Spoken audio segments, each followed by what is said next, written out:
নমস্কাৰ আসামীয়া বিকৰ অন্য এটা ভিডিঅ'লৈ সকলোকে স্বাগতম জনাইছোঁ। আপোনালোকে চাই আছে বিশ্বাসী বন্ধু অতি গুৰুত্বপূৰ্ণ ভিডিঅ'। আজিৰ প্ৰথমটো কুৱেশ্যন হৈছে অসমত কোন চনৰ পৰা মাটিৰ ম্যাদীৰ প্ৰথাৰ প্ৰচলন আৰম্ভ হৈছিল? হয়তো আপোনালোকে গম পালে আচৰিত হ'ব। অসমত 1886 চনৰ পৰাই মাটিৰ ম্যাদীৰ প্ৰথাৰ প্ৰচলন আৰম্ভ হৈছিল। জয়দৌল, জয়সাগৰ পুখুৰী আৰু ৰংমহল কোনজন আহোম স্বৰ্গদেৱে নিৰ্মাণ কৰিছিল? স্বৰ্গদেউ ৰুদ্ৰসিংহই এই তিনিটা পুখুৰী নিৰ্মাণ কৰিছিল। তো বন্ধুসকল, ভিডিঅ'টো বহুত ইণ্টাৰেষ্টিং আৰু ইম্পৰ্টেণ্ট হৈ আছে। আপোনালোকে ভিডিঅ'টো শেষলৈকে চাব, কাৰণ বহুতো ইণ্টাৰেষ্টিং কুৱেশ্যন আপোনালোকৰ কাৰণে লৈ আহিছোঁ আসাম ইয়াৰ বুকৰ চিৰিজৰ কেন্দ্ৰ কৰি। গতিকে চিৰিজটো শেষলৈকে চাব, প্ৰথমৰ পৰা ভিডিঅ' চোৱা নাই যদি চাব। তো আজিৰ ভিডিঅ'টোত আপোনালোকৰ কাৰণে মুঠ 30টা কুৱেশ্যন লৈ আহিছোঁ। 30টা কুৱেশ্যন আপোনালোকে শেষ কৰি চাব, কেনেকুৱা পায় মোক জনাবলৈ নাপাৰিব, কাৰণ আসাম ডাইৰেক্ট ৰিকমেণ্ডৰ কাৰণে বহুত ইম্পৰ্টেণ্ট কুৱেশ্যন আমি ডিছকাছ কৰিম। নেক্সট কুৱেশ্যনটো হৈছে অসমত 600 বছৰৰো অধিক কাল ৰাজত্ব কৰা আহোমসকলৰ ৰাজধানী চহৰখনৰ নাম কি? আমি সকলোৱে জানো ৰাজধানী চহৰখনৰ নাম হৈছে শিৱসাগৰ। নেক্সট কুৱেশ্যন নম্বৰ 34, আহোমসকলৰ শেষ কীৰ্তিস্তম্ভটো গুৱাহাটীৰ ক'ত অৱস্থিত? আমি জানো যে আহোমসকলৰ শেষ কীৰ্তিস্তম্ভটো আছে গুৱাহাটীৰ বশিষ্ঠাশ্ৰমত। 1881 চনত অসমৰ কোনখন ঠাইত ভাৰতৰ ভিতৰতে সৰ্বপ্ৰথম খাৰুৱা তেল আৱিষ্কাৰ হৈছিল? আপোনালোকে জানেনে? 1889 চনত ডিগবৈত ভাৰতৰ ভিতৰতে সৰ্বপ্ৰথম খাৰুৱা তেল আৱিষ্কাৰ হৈছিল।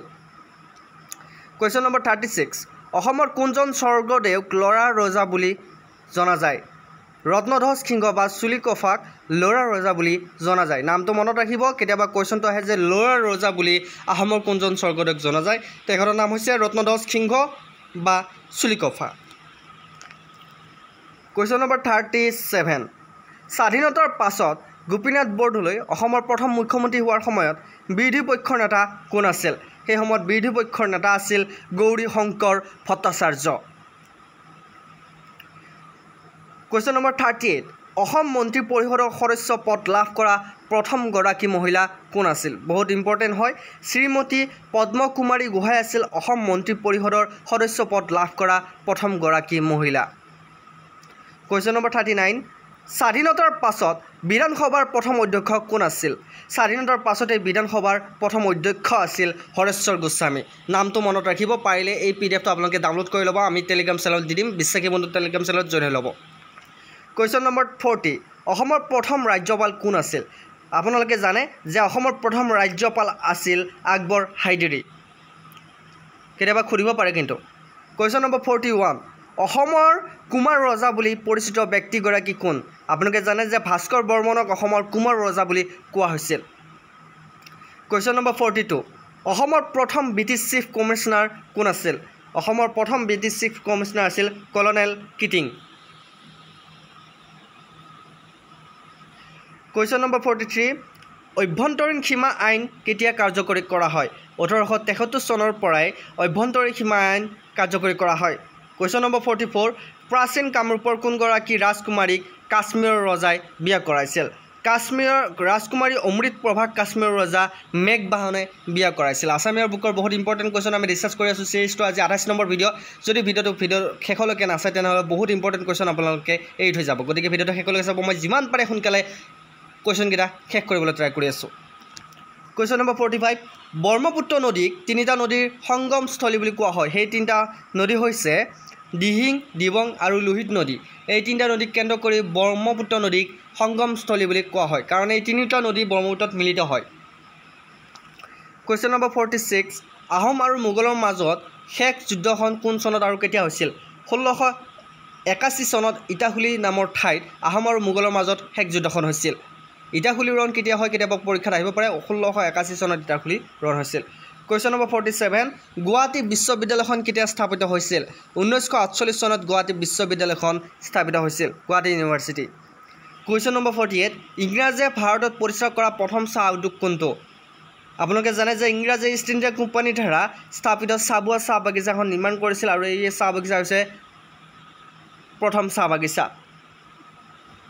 কুৱেশ্যন নম্বৰ 49, অসম আক্ৰমণ কৰা প্ৰথমজন মোগল আক্ৰমণকাৰী কোন আছিল? অসম আক্ৰমণ কৰা প্ৰথমজন মোগল আক্ৰমণকাৰী আছিল মহম্মদ ইবন বখতিয়াৰ। তেখেতে প্ৰথম অসম আক্ৰমণ কৰিছিল।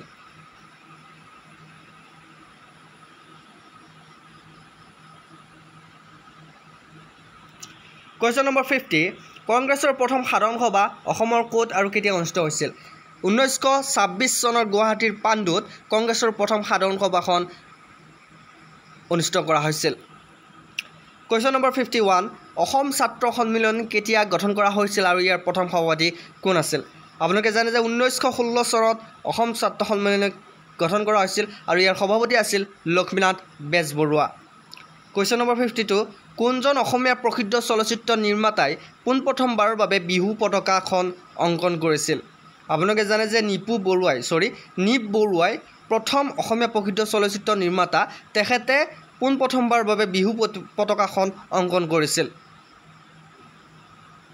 কোৱেশ্চন নম্বৰ 53 অসম শব্দটো সংস্কৃত অসম শব্দৰ পৰা অনা হৈছে ইয়াৰ অৰ্থ কি অসমৰ অৰ্থ আপোনালোকে জানেনে যদি নাজানে কৈ আছো অসম শব্দৰ অৰ্থটো হৈছে অতুলনীয় আপোনালোকে জানে যে আমাৰ অসম কিয় নামকৰণ কৰা হৈছে কাৰণ অসমখন হৈছে সকলোতকৈ অতুলনীয় গতিকে ভাৰতৰে পূৰ্ব দিশৰ সূৰ্য উঠা দেশ হৈছে আমাৰ অসম গতিকে অসম শব্দটোৰ সংস্কৃত শব্দৰ পৰা অনা হৈছে অসম শব্দৰ পৰা আৰু ইয়াৰ অৰ্থ হৈছে অতুলনীয় মনত থাকিব যিকেইটা কোৱেশ্চন আজি ডিছকাছ কৰিছোঁ আপোনালোকে 100% কিছুমানে হয়তো এইকেইটা কোৱেশ্চন আনসাৰ আপোনালোকে নাজানে বা জনা নাছিল আজিৰ পৰা এইকেইটা মনত ৰাখক যে বহুত ইম্পৰ্টেণ্ট 2001 চনৰ পৰা 2011 চনলৈকে অসমত জনসংখ্যা বৃদ্ধিৰ শতকৰা হাৰ কিমান 16.93% ওকে 1751 চনত স্বৰ্গদেউ ৰাজেশ্বৰ সিংহই 7 খলপীয়া কাৰেংঘৰ নিৰ্মাণ কৰা শিৱসাগৰৰ বুৰঞ্জী প্ৰকৃত ঠাইখনৰ নাম কি আপোনালোকে জানে যে 1751 চনত স্বৰ্গদেউ ৰাজেশ্বৰ সিংহই 7 খলপীয়া কাৰেংঘৰ নিৰ্মাণ কৰা শিৱসাগৰৰ বুৰঞ্জী প্ৰকৃত ঠাইখনৰ নাম হৈছে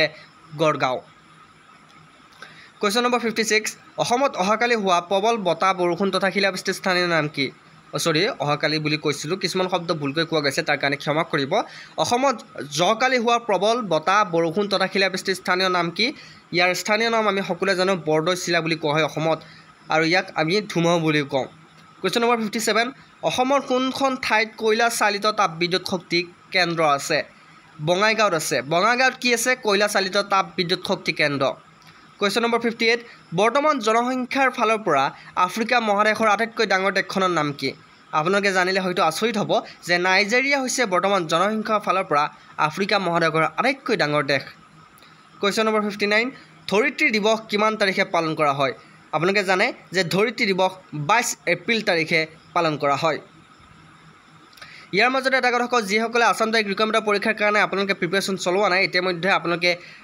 বহুত দেৰি কৰি দিছে সোনকালে আপোনালোকে যিমান পাৰে সিমান সোনকালে পঢ়ি শেষ কৰক কিতাপবোৰ কাৰণ পৰীক্ষা অতি সোনকালে হ'ব কোৱেশ্চন নম্বৰ 60 ডাইগো গাৰ্চিয়া বিশ্বৰ কোনখন মহাসাগৰত অৱস্থিত এটা দ্বীপ আপোনালোকে জানে বিশ্বৰ ভাৰত মহাসাগৰত অৱস্থিত এটা দ্বীপ হৈছে ডাইগো গাৰ্চিয়া তো বন্ধুসকল আজিৰ 30টা প্ৰশ্ন খুব কম সময়ৰ ভিতৰত আমি সমাপ্ত কৰিছোঁ কাইলৈ আকৌ অহাৰ প্ৰতিশ্ৰুতিৰে আজিলৈ ইমানতে আজি ভিডিঅ'টো এৰিছোঁ আপোনালোকে যদি ভাল পাইছে লাইক কমেণ্ট শ্বেয়াৰৰ লগতে আমাৰ বিশ্বাসী বন্ধু চেনেলটো ছাবস্ক্ৰাইব কৰি দিবলৈ নাপাহৰিব আজিলৈ মানে অন্য এটা ভিডিঅ'ত আকৌ লগ পোৱাৰ প্ৰতিশ্ৰুতিৰে একেলগে কওক জয় হিন্দ জয় অসম